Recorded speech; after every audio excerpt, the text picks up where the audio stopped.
Hey everyone, I am so excited to show you guys another project with the new Infusible ink products. I have the Infusible ink pens that I'm going to be using again. This time I'm going to be using them on a tote, to make a tote, not on the tote. In case you didn't watch my other video, this is the 0.4 millimeter basic pen set. It comes in black, tawny brown, ultraviolet, bright green, and cardinal red. They're all labeled on the side so you can see. Make sure when you're storing these, they're face down. These are now available as of today, June 16th at Michaels.com, and they will be in Michaels stores June 21st, which is this coming Friday. They will be exclusive to Michaels until this fall. They will hit Cricut.com October 1st. But definitely I recommend going to Michaels. You are not going to want to wait to use these. Okay, so what I'm going to be using today is the large 14 by 14 tote. This is the Cricut one. It's compatible with these products.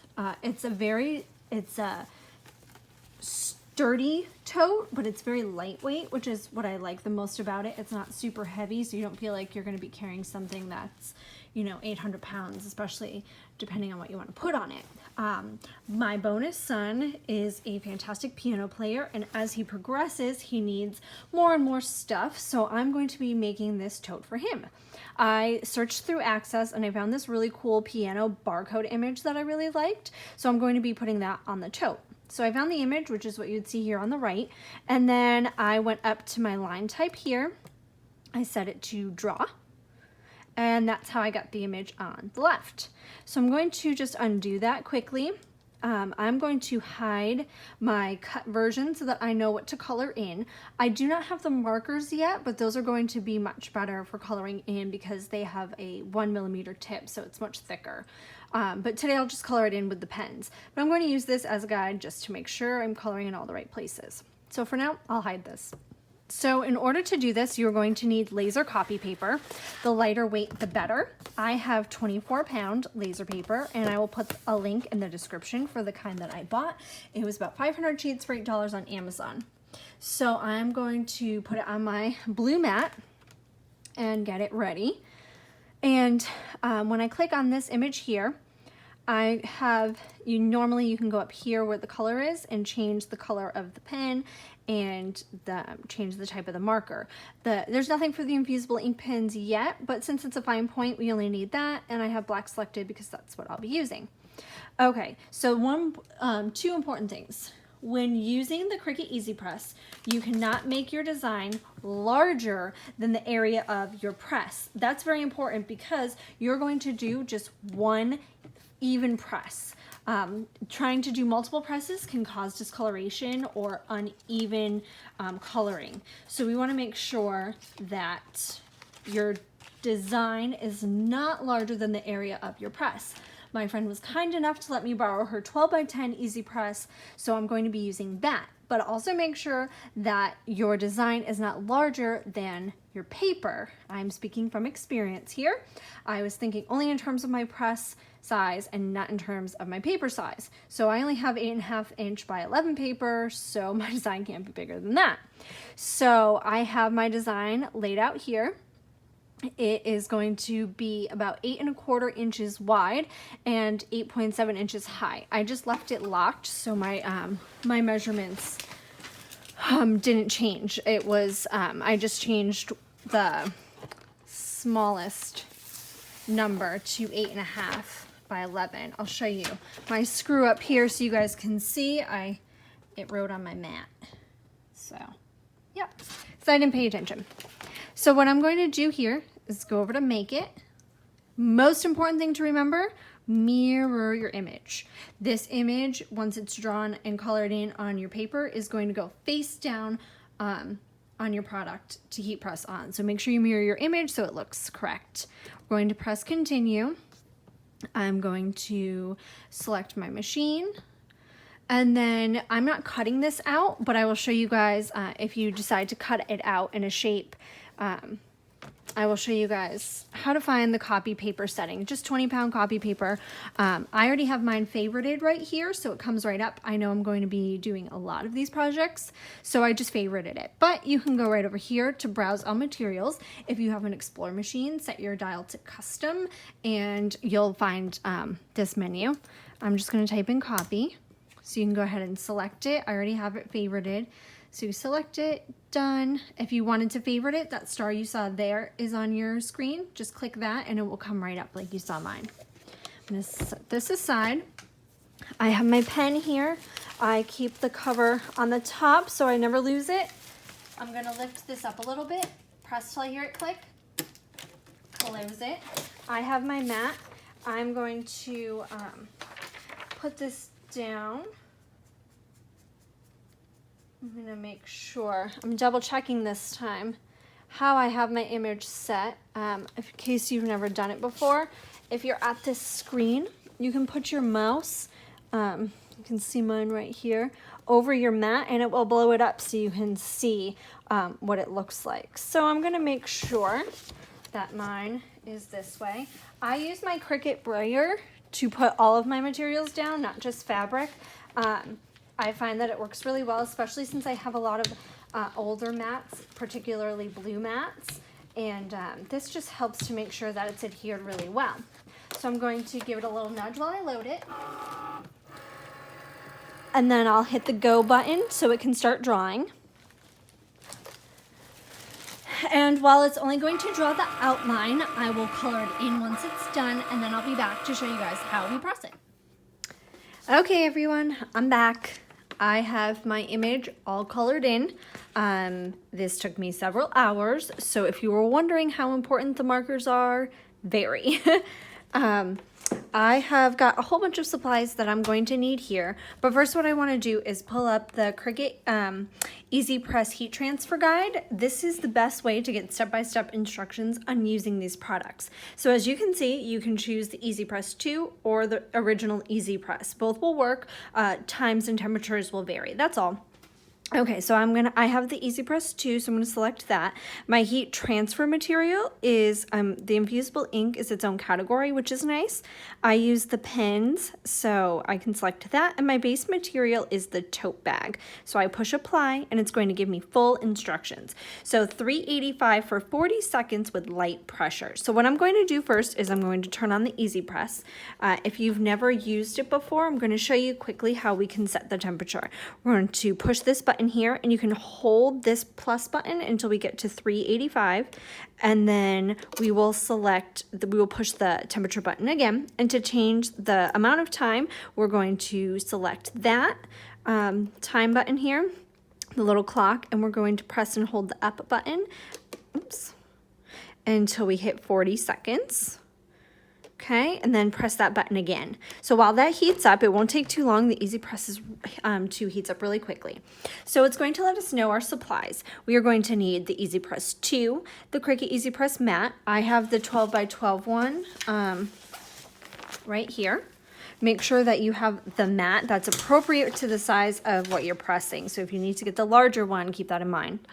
The fusible ink pen marker design, which I have, the tote bag blank, heat resistant tape, butcher paper, cardstock 80-pound white, or 4 layers of butcher paper, and a lint roller. So I have all of those supplies. They came in my Trendsetter box, so I have them all set.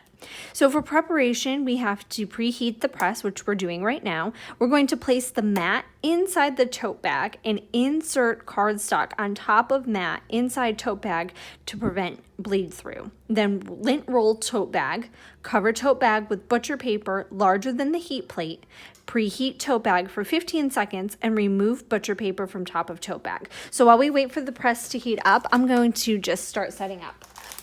I have this little lint roller that came with it.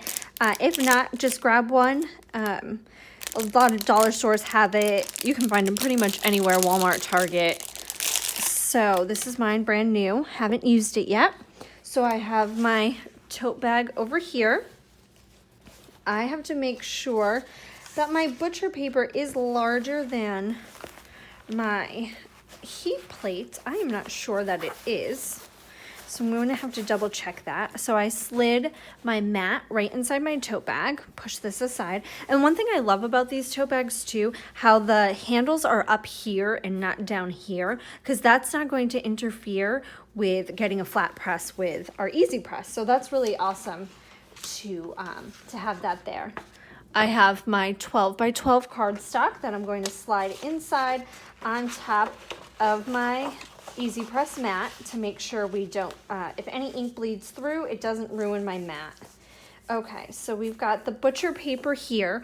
People are going to ask, can I use Teflon? Can I use parchment paper? No, it has to be butcher paper. So I'm going to go ahead, set this here. I'm going to make sure that this is large enough for my design.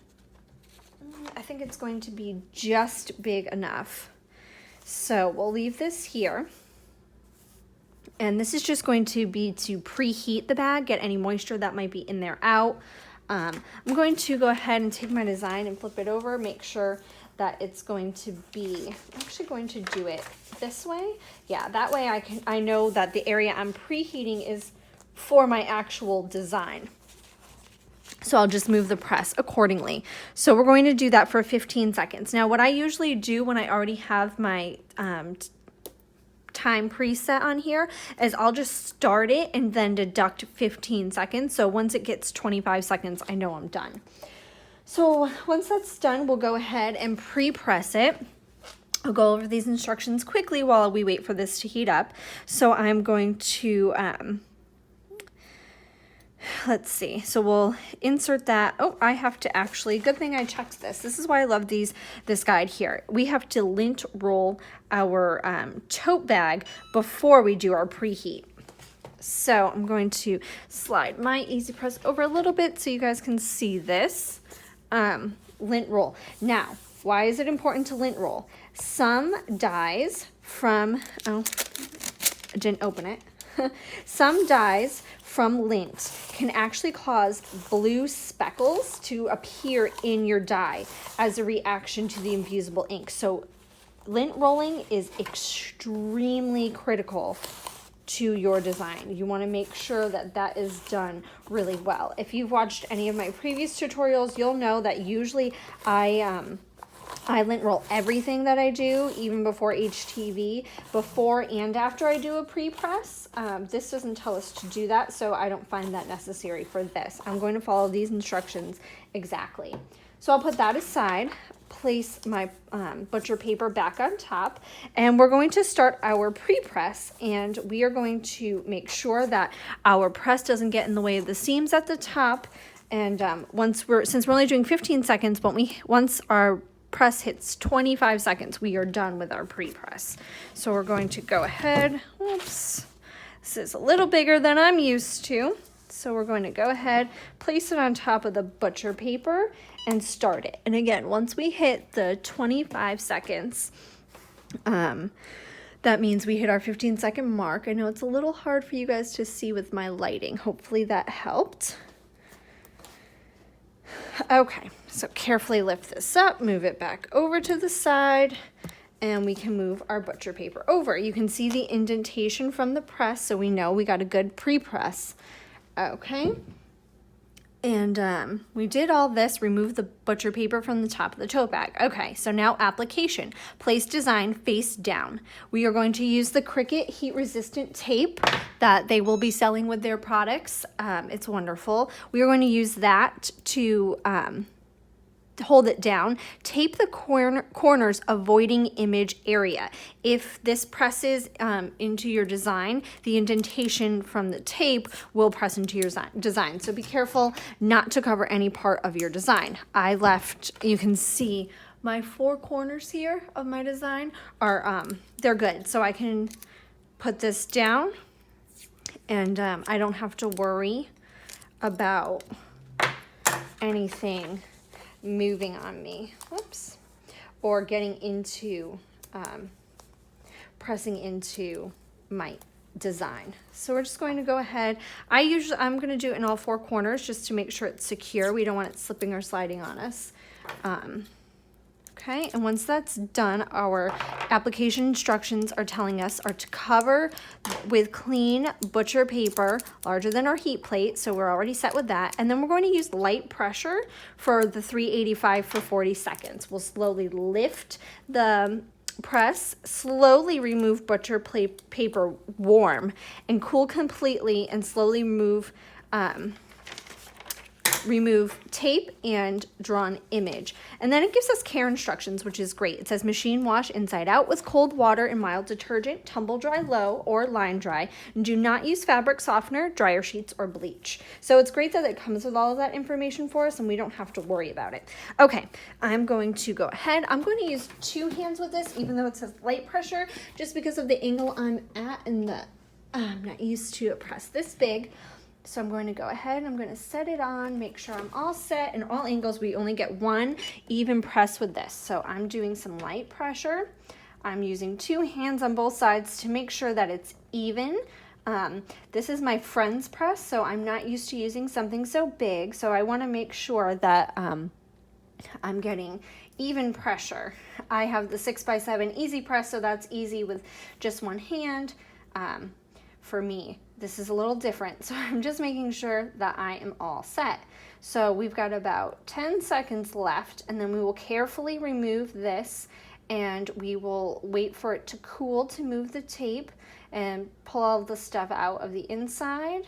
Okay, all set. I can turn this off, set it back in the cooling rack. Okay, we remove our butcher paper. And one thing I forgot to mention that you guys will notice is the colors are so much brighter after you pull this up. It is so nice. Let me see. It says this is a warm peel. And it says, but then at the beginning it says warm peel. I'll go back and show you guys quickly. Back up at the top here where it tells us our initial time and temperature, it says warm peel. And down at the bottom, it's letting us know to cool completely, slowly remove tape and drawn image. So I'm going to stick to the top where it says the warm peel to make sure that we're good. Just got to make sure that you're not peeling too early while it's too hot. So I'm just gonna, the tape, because it's heat resistant, is not hot. You can see I'm touching it, but I can still feel the heat coming off of this image. So even the paper is hot, okay? And we're gonna pull this up and you can see how awesome and how nice this looks. And you can see the color difference from there to the tote bag. It looks so nice. And I'm gonna pull this out. The cardstock, I don't see, well, maybe up here, some slight, it's hard for you guys to see, some slight bleed through, but that's why we put the cardstock in there. I noticed on my coasters, I had a lot of bleed through with the color, but for this, it's not too bad. So get your infusible inks. You guys are going to love them.